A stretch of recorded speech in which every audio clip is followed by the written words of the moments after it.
বিখ্যাত প্যাপিরাস গাছের আদলেই এই পিলারগুলো তৈরি করা হয়েছে। আর এ কারণেই পিলারের গোড়ার অংশ প্যাপিরাস ঝাড়ের মতো, আর উপরের অংশটি এমনভাবে তৈরি করা হয়েছে যেন মনে হয় উপরের দিকে প্যাপিরাস ফুল ফুটে আছে। এ যেন প্রকৃতির কাছ থেকে শেখা এক অবিশ্বাস্য নির্মাণ কৌশল।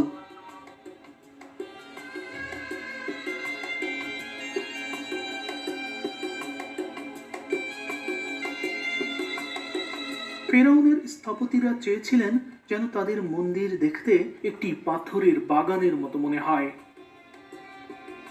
আর সামনের এই দরজাটি দেখুন, মন্দিরের দরজা। সবাই যেন মাথা নত করে, মাথা নিচু করে প্রবেশ করে, সেজন্যই এই দরজা এইভাবে নিচু করে বানানো হয়েছে, মানে আপনি নত যেন হতে বাধ্য। এটা একটা কৌশল। ইতিহাসবিদরা মনে করেন তৃতীয় আমেনহতেপ যখন এই মন্দির নির্মাণ করেন তার কিছু বছর পরেই গোলাম হিসেবে মিশরে আগমন ঘটেছিল নবী ইউসুফ আলাইহিস সালামের। দর্শক, চিন্তা করুন, ইউসুফ আলাইহিস সালাম যখন আজিজে মিশর হয়েছিলেন তারও বহু আগেই এখানে এই সভ্যতার ভিত করা হয়েছিল।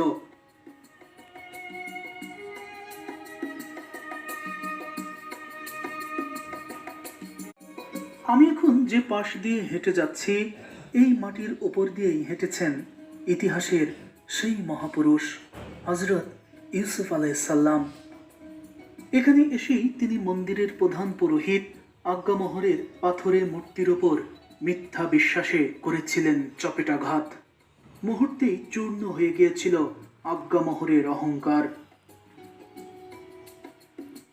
হ্যাঁ দর্শক, লুক্সর মন্দির কোনো সাধারণ ইমারত নয়, বরং এটি মিশরের আত্মা, যাকে বাদ দিয়ে মিশরের ইতিহাস কল্পনা করা যায় না। এটি এমন এক ইমারত যা ৪,৫০০ বছর ধরে দাঁড়িয়ে আছে এক চিরন্তন সত্যের সাক্ষী হয়ে।